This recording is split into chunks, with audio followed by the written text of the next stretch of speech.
Welcome everyone, and thank you for joining us for today's webinar, Best Practices for Building a Fast and Reliable IoT Data Pipeline. Little housekeeping before we begin. The webinar will be recorded and sent to you. If you have any questions during the presentation, please type them into the question box at any time. We will either address them through the question box or during the Q&A session at the end of today's presentation. I'd like to introduce our speakers today. Our first speaker is Chris Furlong, who is a Director of Product Management and Strategy at SoftwareAG.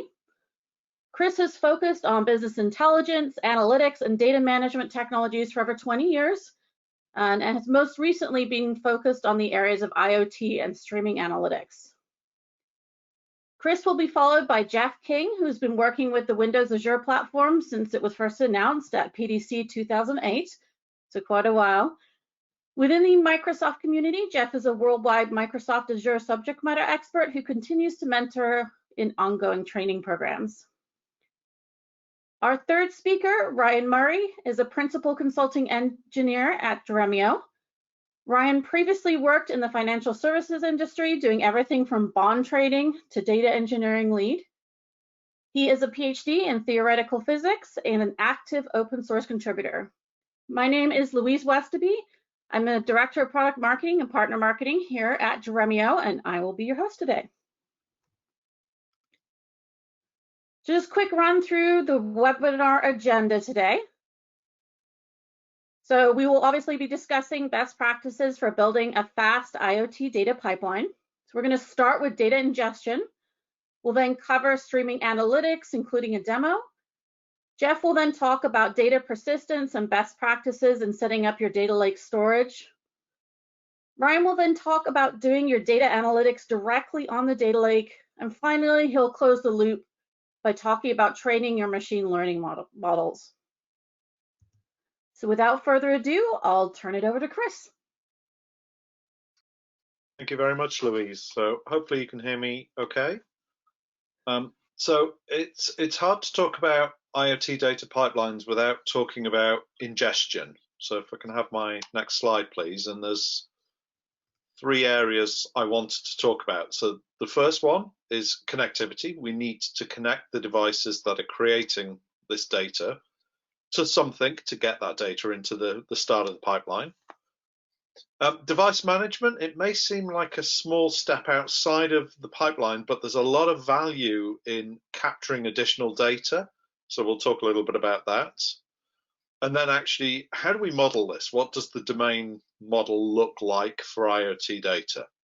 So let's start with my next slide on device connectivity.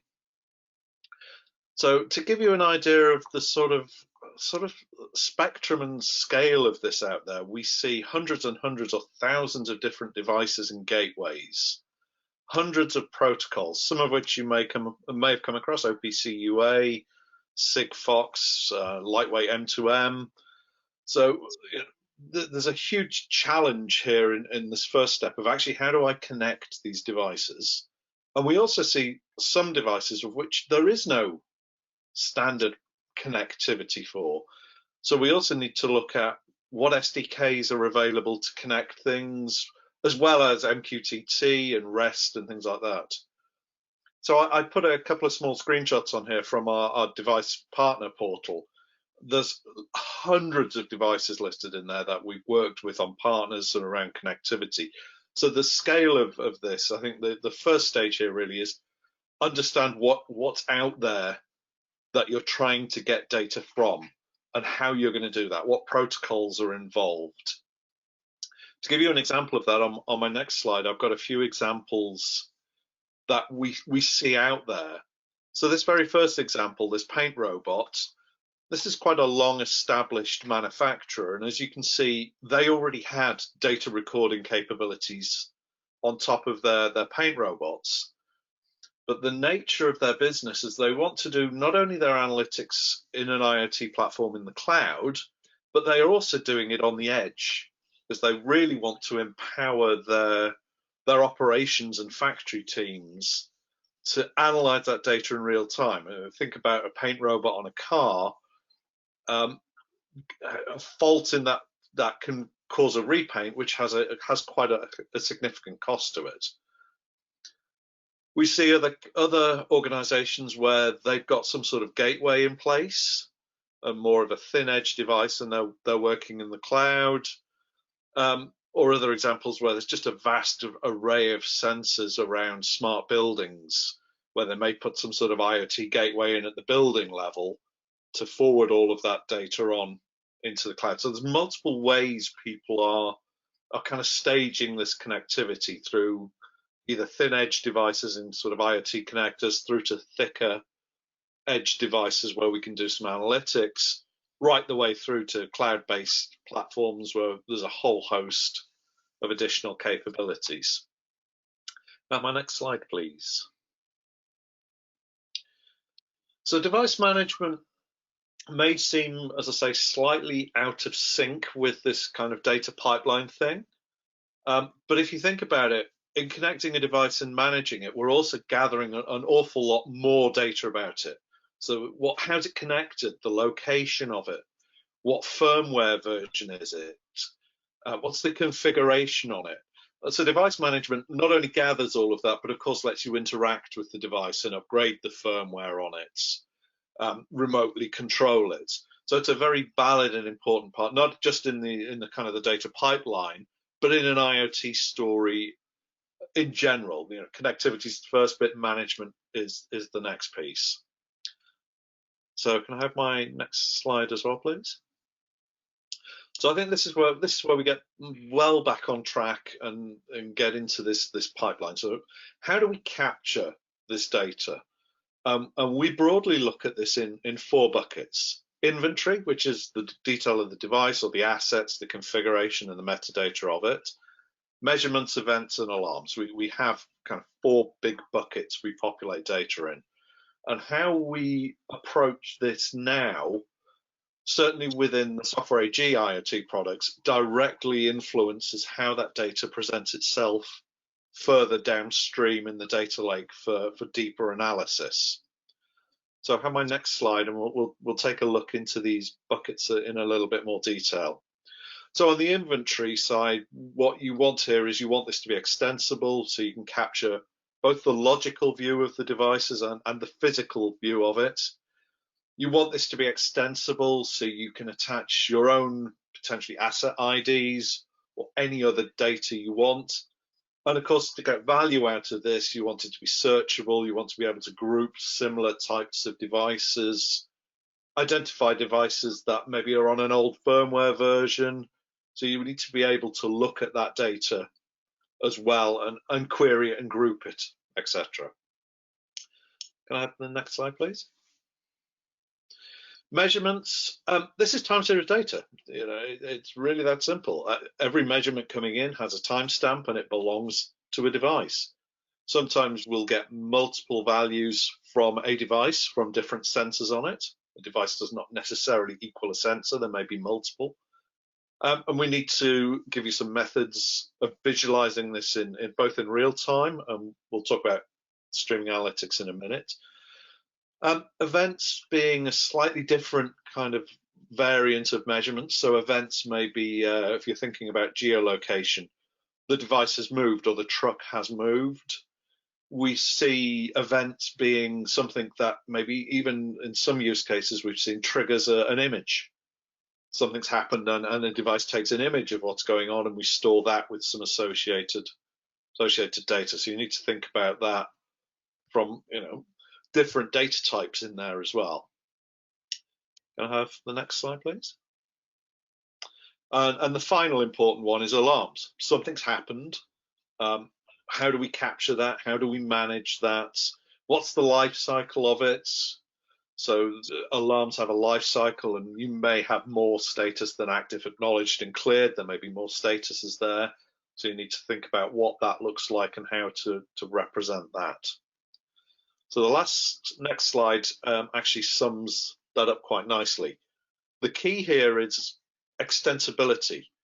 There's the devices you have today and the devices you have tomorrow, and the data that comes from them and how to store that could look completely different. So you want to be very, very flexible in the modeling of all of these kind of 4 buckets of data that come in. Next slide, and we'll move on to the streaming analytics piece. I wanted to talk about this because this is somewhere that we see really as a critical area of any IoT deployment. But taken that we're doing this webinar with Dremio and we're also with our friends from Microsoft, and we're talking about data lakes, I wanted to put a little bit of context around what is streaming analytics in case it's not familiar. If it is, I apologize. But what we're talking about here, and I stole this quote from Forrester, is the ability to filter, aggregate, enrich, and analyze streaming data. So the live data as it comes into the system to identify patterns and potentially trigger some actions. So I've got a couple of examples I've taken from the SoftwareAG products to show you kind of how this looks, but I've got one more slide before we do that.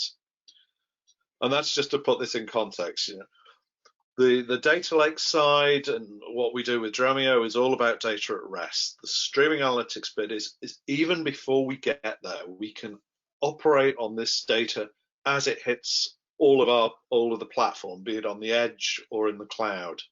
So I just wanted to frame that before we look at a couple of examples and some best practices here. Could I have my next slide, please? So there's 4 areas I wanted to talk about, and we'll use a video and a demo of a couple of things to show a little bit more detail on this. But what we're aiming to do here, and we've heard a lot about this anyway, is self-service analytics. But in this case, we're talking about self-service analytics on real-time data, and the audience, the persona for the type of people that will be working with this are not the usual analytics use cases, analytics users. So we're not talking about data scientists here. We're talking about potentially machine operators. So you want to strive to how can you make this streaming analytics technology accessible to them? I'll show you a few examples of that. Of course, it's streaming analytics. You need sub-second response time. Think of that paint robot scenario. If the nozzle's about to clog, you want to identify that as soon, if not before, if you're getting into machine learning use cases, but as quickly as possible to take some actions on that.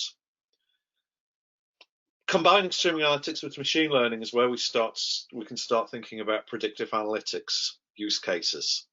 So you want to be able to combine that, and I've got a video which shows somebody building a complex analytic module with machine learning in. But of course, the real key here is the machine learning model needs to be trained on as much data as you possibly can, and that's where Ryan will come in right at the end and talk about kind of closing that loop and training the machine learning model that we can plug right back into the streaming analytics. So if I can have my next slide, I can show you a kind of a simple example of this self-service streaming analytics. What we call a smart rule, but quite simply, you know, if an asset moves outside a geofence creates some sort of alarm. Or the example on the right is if we've got missing measurements, so the device has gone offline, we're not getting data through, is another example of a simple rule. On the next slide, we have a more complex model. So this one is taking input from 6 different measurements from either the same devices or different devices. It doesn't really matter at this stage. And pushing them through a machine learning model to trigger some sort of alert. And we're doing this as the data hits the platform. So this is, you know, real-time streaming analytics. I have my next slide. So I've got a couple of demos I want to show you. One, I got one of my colleagues to video how we create one of those analytic builder models using machine learning. So we'll run through that. And then I'm going to show you, because it ties nicely into where we're going next, how do we get data from the operational data storage that it's landed inside the IoT platform? How do we get it out into the data lake so we can then work with Dremio and Microsoft and other tooling that's out there? So I can have my next slide, which will hopefully... I'm going to spend a couple of minutes showing you how you create a model in Analytics Builder. Now, the model I'm going to create is going to monitor the paint pressure that's coming off a painting robot and determine when the paint pressure drops below the expected bounds that might indicate a painting pressure problem. So I'm going to create a new model. We'll call this a paint pressure alarm model. And then I'm going to choose my input device. My input device is my paint robot, so I'll add that on. And first of all, I'm interested in the actual pressure that's coming off the device. And I'm going to compare that to the expected pressure, which is pressure set. And the way I compare it is to add on a difference block and then to wire these two inputs into my difference block. That will create a difference every time a value is sent from the robots. So let's aggregate the differences and create an average. So let's wire in the output from the difference block into an average. But I want to reset the average every time the paint robot moves onto a new item. So I can do that by adding in a threshold block here. And when the paint pressure is expected to go below 0.1, then I know that my painting robot is intended to be stopped painting and moving on to the next item. So let's wire this in. And when that happens, I'm going to reset my average value. Once I have an average, I want to output that as a new virtual measurement back to my robot. So let's create that as a new virtual measurement. I'll give it a name so I can find it again. And my series will be pressure deviation. And let's wire that together. But most important is that I raise an alarm when the paint pressure exceeds, when the difference between the paint pressures exceeds a value. So I'll add in another threshold block, and I know that the paint pressure, when it exceeds, when the difference between the actual and the expected exceeds 0.65, that's when I have a problem.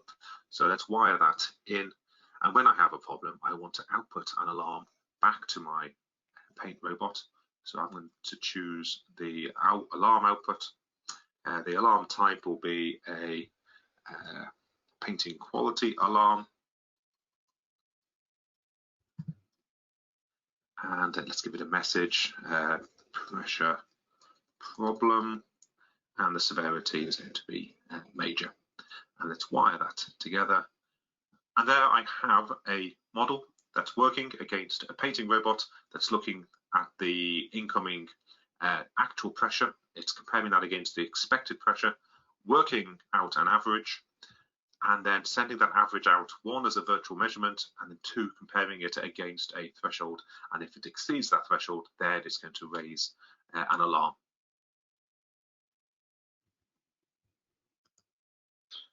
Okay, so I'm going to swap this around a little bit, Louise. So if you could put my last slide up, and then I'll do my last short demo. So what we've talked about so far, and I'll come down to this piece here because it hands over nicely to Jeff in a minute on Data Hub down in the bottom left-hand corner. We've talked about connecting devices, ingesting the data from them, looked at streaming analytics and the fact we can trigger alarms and events. Talked about how we can integrate machine learning models within that streaming. The last piece I want to cover, and I'll give you a couple of minute demo on this, is how do we get the data now that it's in the IoT platform, want to get it out of that operational storage and hand it over to the data lake where we can store it for much, much longer, more efficiently, and do all of that machine learning and querying on it. So I'm going to give you a live demo to show you what that process actually looks like and talk about a few things there. So hopefully you will see my screen coming through. Does that come through all right, Louise? Yep, looks good. Okay, so I've logged into my Cumulosity tenant on one of our environments. So you can see here, we didn't really talk about this in that much detail, but you can see here I've got some live views of some tracking data coming through. But what I wanted to do, and I'm not stealing Ryan's thunder here, but I briefly wanted to swap over to the Dremio UI and show you a view on my data lake. So please ignore all these tables that have test in the front. The key ones we're interested in here are events, inventory, and measurement. So I've already built the offloading pipeline for those. What I haven't done is alarms. So I just wanted to briefly show you what this looks like and how we do this. And hopefully that'll tie together why the data model was so important and how we collect that data and bucket it up. So this is the piece that does it. We call it Data Hub, and we provide JDBC and ODBC connectivity. It's clear to say it's Dremio powered underneath. But what I wanted to do was talk about this pipeline. So I'm going to add a new pipeline for alarms, and we talked about these 4 buckets we put data in. You can see here we understand them. So I'm going to create one for alarms. I don't really need to give it much more, but I can if I need to. If there's particular data I want to not offload, for example, I can configure all of that up in here. But in this case, I'm just going to do a quick check and preview. I'll just see the first 5 rows to give me a snapshot of what that data will look like. And this is where we are now looking at that domain model we talked about, and we're figuring out how to flatten that data. It's quite not as powerful as an example using alarms, but certainly when we're using measurements where we may get different units of different measurements from different sensors from a device, what the offloading software here will do for us is figure that out, figure out how best to represent that in the data lake. There's a couple of things that, again, not trying to steal Jeff's thunder, that we also deal with automatically here. So we deal with partitioning. Its measurement data is time series, so we partition it based on time. We also deal with compaction. So we're offloading once an hour. So if anyone's aware, and I think Jeff will talk a little bit more, that can create a kind of fragmentation issue in the data lake. We've also put logic into Data Hub to resolve that fragmentation. Just to show you this really is a live demo, I'm just going to offload that now. But that's kind of the end of what I wanted to cover on the ingestion and the streaming analytics piece, and using the product nicely hand over to Jeff to talk about the data lake side of this. Thanks, Chris. I appreciate it, and thank you all for joining us this morning. Yeah, if you could go to the next slide. Yeah, thanks, Luis. So today I'm just gonna. I don't have any product slides, any slideware around ADLS, around Azure Data Lake Storage, and I did that intentionally because I wanted to share with you some of the best practices and some of the not so good practices that you want to avoid in a data lake initiative, whether it's for IoT or for some other thing. So let's just dive into it. So real quick recap. A data lake is an enterprise-wide repository of every type of data collected in a single place. Right? It's intended to reduce the upfront effort around data ingestion, irrespective of its format, type, or size. It's also meant to reduce the overall total cost of ownership inherent to storing and managing your data estate. Next slide. It's just like data of all types can be arbitrarily stored in the data lake prior to any formal definition of requirements or schema for that purpose of operational or exploratory analytics, right? So like advanced analytics, for example, can be done using Hadoop and other analytics-based platforms, as well as data science and machine learning tools. So as some of you might be thinking, this approach is more of a bottoms-up approach because data is usually collected before your enterprise has all of the systems in place to drive those business insights or help derive predictive models, right? It's about collecting the data and, because it's valuable, putting some rules in place such that, it doesn't go crazy and doesn't become a data swamp, but, also realizing that, change will happen and, but we still need the data to keep the business running and staying competitively advantage, right? So, next slide. Hey, Jeff, sorry to interrupt you. We're having some problems with your sound quality. Maybe try adjusting your mic a little bit. Oh yeah, how about now? Way better, thank you. Oh my gosh, let's start over. I'm kidding. Thanks for calling me out. So hopefully you caught that. If not, you can ping me offline. So let's go talk about some practical use cases. Again, just I don't have. I'm not going to be able to talk about all the use cases, so I just kind of picked some that are more relevant for this webinar. So let's talk about good old. Actually, could you go to the next slide? So I think we kind of swapped. Yeah. So let's talk about good old Lambda. Except maybe it's not really that old. It's a great jumping off point because it centers around the principle that all data has some inherent time to react or respond to it, right?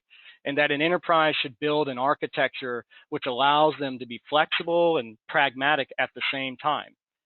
You might have seen other Lambda architecture diagrams which show hot, warm, and cold data flows. I'm basically doing the same thing here in this slide, except I'm calling it the speed layer and the batch layers instead. So IoT workloads and the Lambda architecture fit kind of like hand in glove because of the fact that there are just many needs downstream to be fulfilled, but at different time intervals to fulfill them.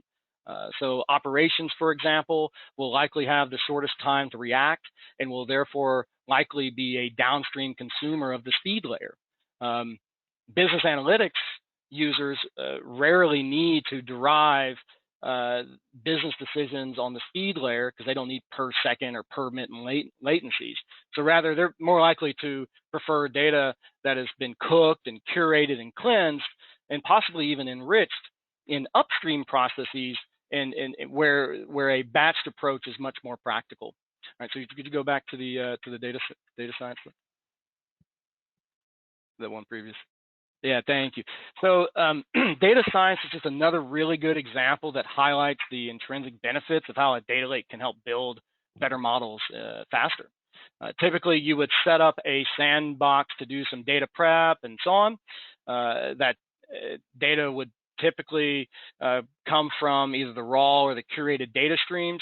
Most in practice, I personally have seen them pull from raw data streams just to get data, so they can start just building and exploring the data and just figuring out what data they want to actually pull from. And then once they figure that out, then they typically will switch over to a curated data source because of the other metadata or the enriched the fact that it's been cooked, and it makes things a lot cleaner. All right, so next slide or next two slides. Yeah, thanks. Weird. Can you go ahead and build all that out? So let's talk about the designing, sort of a best practice around designing the zones of a data lake, right? Yeah, we're not going to have time to go through each one of these zones. Sort of we'll talk about sort of the big hitters here. But so the idea is essentially you want to group your data in a sort of at a high level. You want to have somewhat sort of fit for purpose.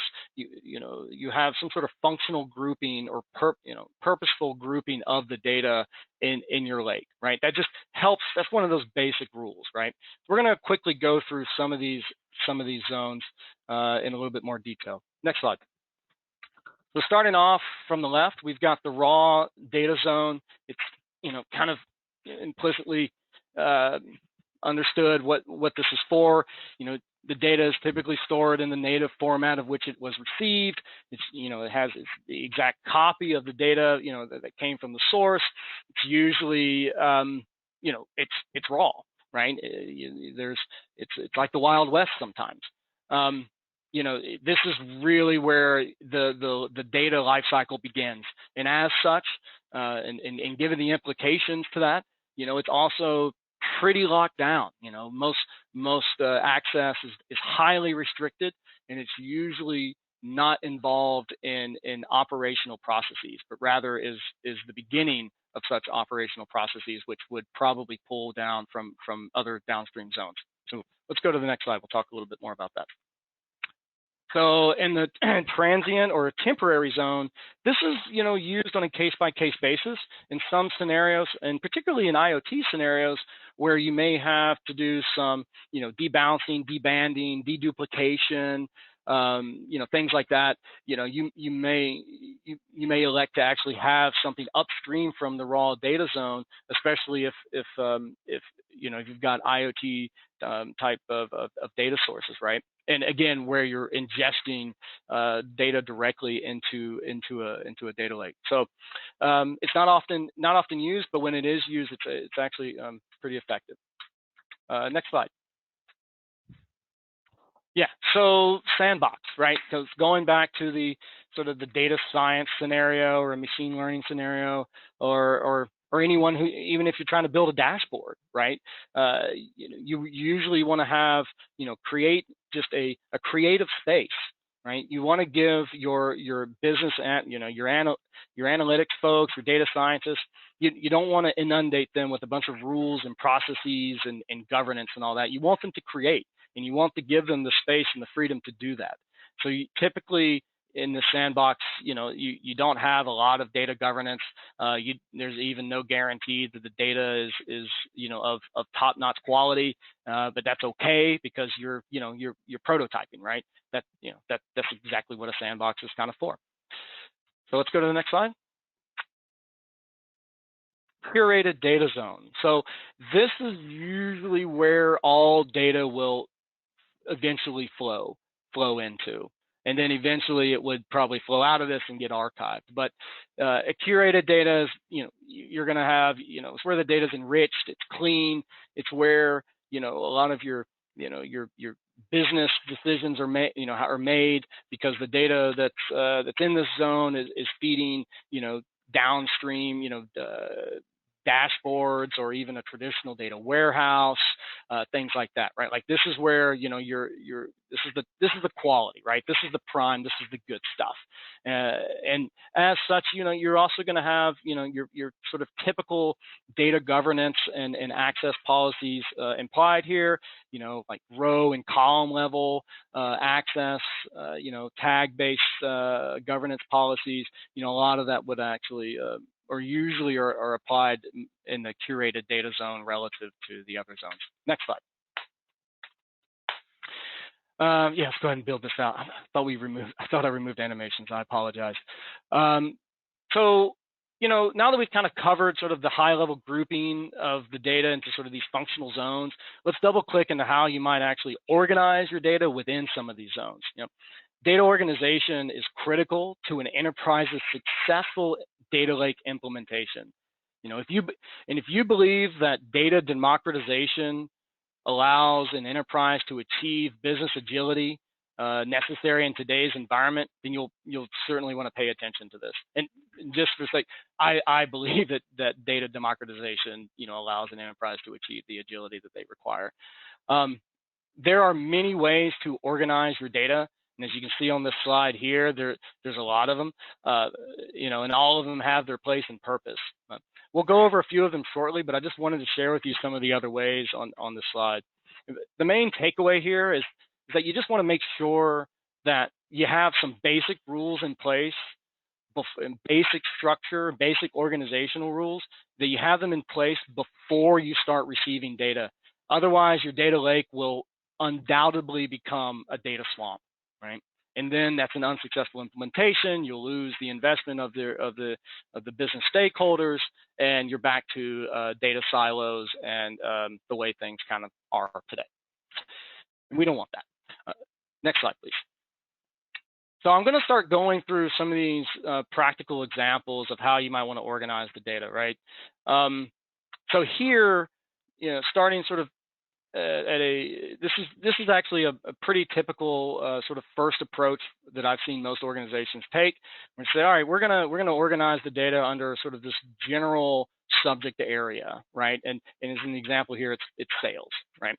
So, you know, it's a nice approach because it allows you to quickly describe the type of data that it is, you know, and sort of the, you know, people can imply like what the downstream data processes are going to be.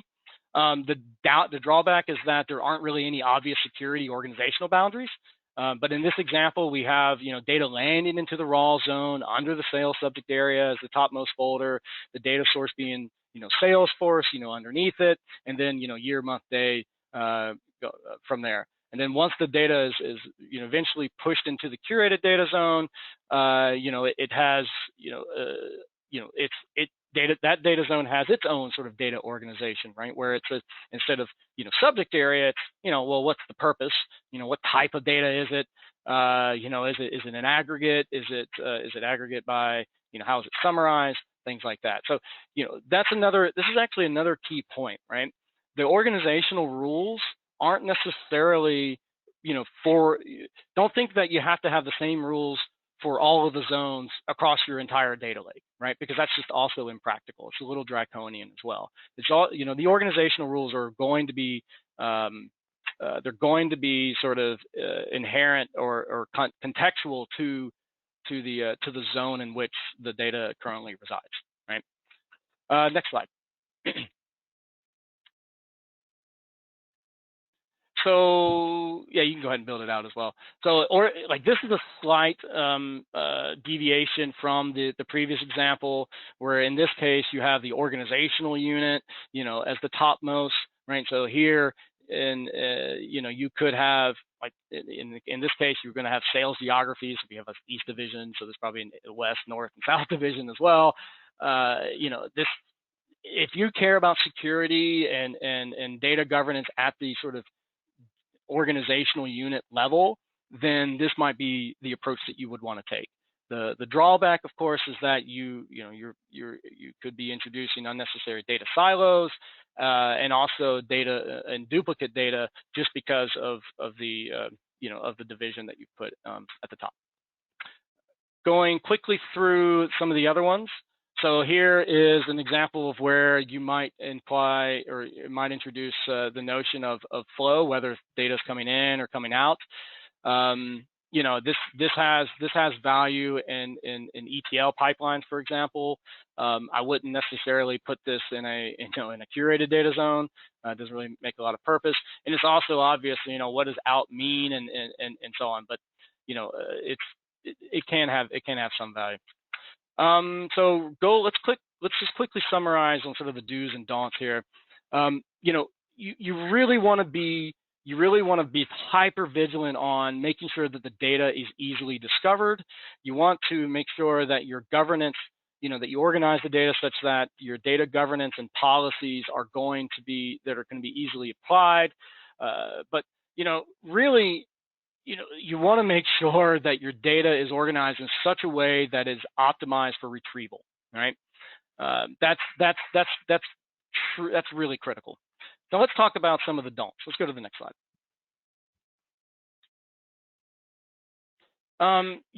So some of the missteps that I've seen organizations take, in the beginning of their data lake journey is, they'll think, well, okay, a data lake can support all these different formats. So yeah, let's just dump all the data, in different formats under the same sort of folder structure. And that's just a no-no. Most big data workloads are, have loops, have, it's just bad, right? Like you don't typically want to have Parquet mixed with, ORC file format, right? Under the same folder structure. That's just asking for a world of hurt. You also want to avoid trying to put date partitions at the beginning of the file path. So yes, you should, especially with time-oriented data, such in the world of IoT, date partitioning makes a heck of a lot of sense, and you definitely want to do it. Just not at the topmost folder level. It makes it harder. You're forcing people and services to double click a couple levels into that to figure out what the purpose of that is, or to go reference some external system to do some metadata lookup to describes the data that could easily just been described if you had just put a subject area or something at the top. And last but not least, naming conventions. I've seen a lot of organizations get kind of trip on this when case sensitivity matters, especially in the when you need to support multiple languages. So that's just something you want to avoid. So sorry for going over a few minutes, but I hope that this was helpful. And yeah, so I'll take it away. Great, thanks a lot, Jeff. It's Ryan here. I'm going to talk to you guys about the last step in this pipeline. So we've talked about some of the best practices on getting our data from our IoT devices into the data lake. We've talked about the best practices about how to organize the data in the data lake. Now I want to talk about how to get it out, how to start driving value from it. So the next slide, we're going to look at an anti-pattern. Actually, I thought I'd start out with don'ts rather than do's. So this is a very common way for people to get data out of their data lake today. So here we're going to take data out of our data lake. We're going to do all manner of complex ETL jobs to put it into our proprietary and expensive data warehouses. So now we've made a copy of our data, we've added a lot of complexity to the system, and we're using an expensive storage solution. And yet our data scientists, our BI users, or analysts aren't actually able to effectively access this data. So then they start building data cubes and extracts and, God forbid, Excel files and that kind of stuff. It quickly gets ugly and expensive, and worst off, it takes days, weeks, even months to get data to our end users and to the decision makers. So on the next slide, let's look at best practice. How can we do this better? So, excuse me. Here we're going to say, let's get rid of all of this stuff and focus on one product, a data lake engine. So this data lake engine, ideally, what we're looking for is something that can query the data on our data lake directly, preferably with something universal like SQL. So now our BI users, our analysts, our data scientists, whoever, are able to directly access the data on the data lake without this big sort of Rube Goldberg machine of data layers. One of the important things about this is something that Jeff already touched on a bit. We need to have sensible formats. So we want to keep open data formats, whether that's Parquet or ORC or JSON or even CSV. It doesn't matter. The important thing is that anything can read them and anything can write them. And then that allows us to choose the tool that best fits our job. We can use the best of breed tools, whether that's Dremio to get our data directly to the BI users and our dashboards and stuff, or something like Databricks where we want to do an ETL job or a machine learning job or something. So the important thing about this change is now we're getting data to our decision makers almost as soon as it lands in the data lake. So we don't need to wait for it to go through all of these layers of indirection, wait for the data to get stale, wait for it to be basically useless to us. We can immediately start to get value from our data. So then now in the next slide, I want to talk about something that that Jeff was already talking about, how to avoid getting a messy data lake. So here we're talking about our Dremio self-service semantic layer. And what this is effectively a abstraction over top the data lake, over top of something like Dremio. And we're able to segregate out different roles, different responsibilities, and different usages of the data. So we have something like the raw zone, and this is what Jeff was describing, would probably relate most to the curated zone. And this is cleaned and secure data. So the data engineers are the only ones who access this. It's relatively locked down. We apply security and masking and everything else at this stage. And anyone above this layer knows that they have relatively clean and safe to use data. Then in the semantic zone, we have this more of a self-service style to things, where machine learning data scientists, they can build their models, their training sets, add new features, all inside this semantic layer. Excuse me. And our BI users can effectively build applications and dashboards. And they have access to all this data without having all the complications of having to wait for new columns to be exposed, wait for things to be cleaned, whatever else like that. So it's faster and it's simpler. And it really brings this self-service concept to the whole data lake. Now, my last point here is we've seen the SQL servers in the bottom right corner. So the important aspect here is we've already talked about we don't want to duplicate data. We don't want to have to be moving data around. So on the next slide, we can talk about how we can effectively access data in our operational storage without having to copy the data. And that's really important. We can leverage our SQL server's security and permissioning and all the other models that have been set up, and we can still access that. We don't have to copy that data out to the data lake, and we don't have to copy the data lake data into another system. So this, now we can say we have a feature table in our SQL server. And this is going to add context to our IoT data. When we access our IoT data, we're going to do that on the data lake. We're going to have all of the benefits of the massively parallel distributed cloud. And we're going to send nice, compact, fast to execute SQL statements down to our SQL server as well.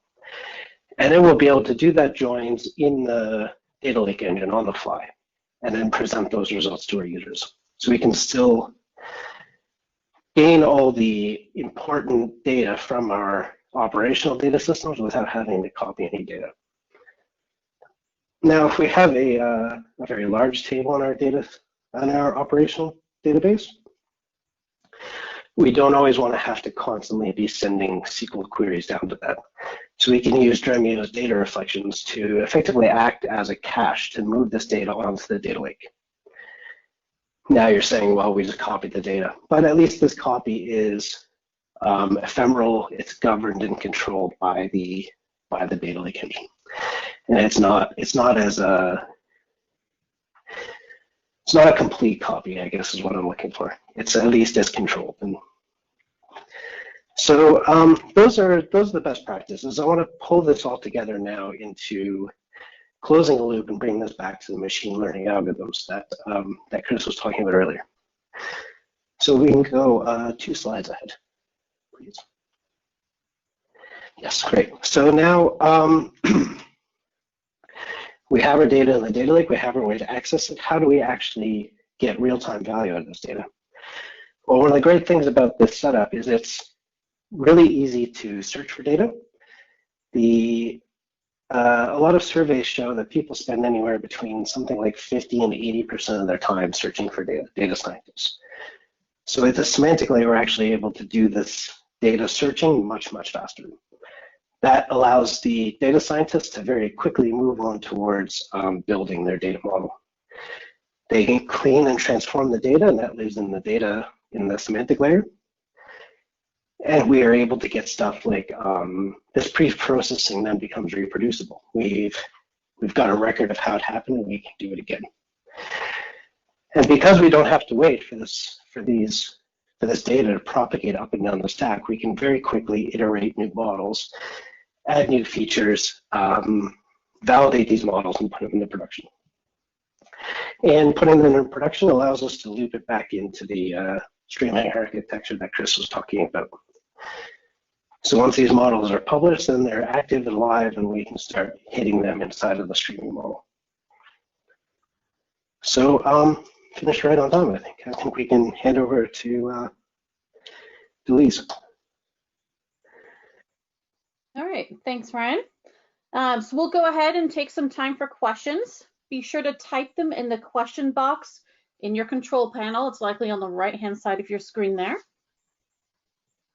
We did receive a couple of Q&A questions. If we don't get time to address all of your questions, we will follow up after the webinar to address them one-on-one. So just in terms, I think this first one's for you, Ryan. You mentioned permissioning on your semantic layer. How does that work in Dremio? Thanks, Lise. So there's 3 different types of permissioning we can do in the semantic layer. The first is we can allow access to individual tables, so a user can see the whole table or not see the whole table. And then we can also do row level and column level permissioning. So we can actually mask out columns or rows based on different SQL statements, the SQL conditions and whatnot. Okay, great. There's a couple of questions here about sending the recording and the slides. You will receive an email after the webinar with the recording and any additional information that you might need sort of for next steps. So please do keep an eye out for that email. Chris, next one's for you. You mentioned that during streaming analytics, data was held in an operational store. Can you talk a little bit about best practices for how often you should move data from the operational store to data lake storage? So there's kind of two aspects really to that. The first one is, what do we recommend for retention in the operational store? And the second is kind of, how often should we move it from the operational store into the data lake? So to take that last question first, we actually do it hourly. So we will incrementally extract and move it once an hour. There is still some value to having some of that data retained in the operational store, because we can use it to enhance the visualizations and provide access to it for the streaming analytics engine. But in general, we try to set an expectation with our customers that maybe 14 days to 30 days is a reasonable amount to keep in the operational store. But as I say, we will move it once an hour out anyway if they use that feature. Okay, great, thanks, Chris. Question for you, which is this one, Ryan. Are all those Dremio features you mentioned about security only on EE, Enterprise Edition? I'm assuming that is. Yes, that's correct. Yep, okay, great. Next question is, do I have to build security twice in Data Lake and Dremio, or can Dremio use the current user credentials? I guess that's a question for you again, Ryan. Yeah, the Enterprise Edition supports the Azure's OpenID protocol, so we can actually send Azure's groups and user permissions up from Azure into Dremio. Next one's a bit more of a technical question. I'm not sure if Chris should handle it or Jeff, but there's a question about, how does a machine unit send data to the data lake? Where is IoT Event Hub in that process? So Chris or Jeff, one of you want to tackle that one? I mean, from a SoftwareAG Cumulosity perspective, that's an area where I would say we compete with Microsoft. So from what I talked about and showed in the beginning in the SoftwareAG offerings, there isn't really a message there, but I can let Jeff talk more generically on the Microsoft piece on that. Yeah, sure. Thanks, Chris. I think you're, that's probably accurate. In terms of, there's probably some overlap between IoT Event Hub and the Cumulosity offering. But so how does, a machine unit with, so typically what you would do is you would have a device or a device gateway that was also on-prem, and that gateway would have credentials to essentially push data into a temp or transient zone, or even the raw data zone, right? Or in the case of IoT, Azure IoT, Azure IoT Hub to be specific, that device would be authenticating with that IoT service, which would then leverage ADLS on the back end. So it's really up to you and your organization in terms of like what works, what would work for you. In the beginning, I think people just kind of push directly into a data lake just to make sure that they can see the data and that it works over the wire. And then when they want to go live, they'll look into a more production ready or enterprise grade solution with either a Microsoft solution or a non-Microsoft solution in the case here. Okay, thank you both. Next question is for Ryan. In terms of referring to reflections, is there any API access to reflections? Yeah, we exposed the reflections, the information about creation, deletion, and modification of those through our REST API. So there's a few clients out there on the internet, or you can just use straight web calls to control those reflections. Next question I think is probably best for Chris to handle. In the Data Hub demo, was it using Dremio underneath, or was that in an ADLS layer? Maybe you can talk a little bit about like how that integration works. Yeah, sure. I mean, the answer is actually both. So the Cumulosity IoT Data Hub product uses Dremio to power its extraction. So we kind of use Dremio as an ETL tool to get the data out of the operational store, flatten it, transform it into Parquet, and put it into ADLS. But as a wider part of the offering for Data Hub, we also use Dremio Enterprise Edition, and we use it to power the queries. So we use it to open up the data lake to ODBC and JDBC. Of course, you could use other tools to directly access the data lake, but we've OEM'd Dremio inside Data Hub, and they're the two main use cases we use. Certainly, extraction, absolutely. Query, yes, it's an option for Data Hub customers. But as I say, you could still use other tools directly to query the data lake. There's nothing to stop that. Thanks, Chris. Next one's back to Ryan again. What are the volumes of data supported in real time by Dremio? Dremio is primarily a batch processing system, so everything needs to be on disk before it can be used in the data lake. And as far as volumes that it can handle, once it's on disk, it's as many executors as you want, basically. So it can scale pretty much as wide as the data lake, but it has to be persisted onto the data lake first. Okay, thank you. Jeff, a question for you around like Active Directory. So how does it work in terms of backing the storage with Azure Active Directory? What would that look like? Yes, great question. So we made the decision some time ago to fully support Azure Active Directory as the enterprise grade, authentication solution in the cloud.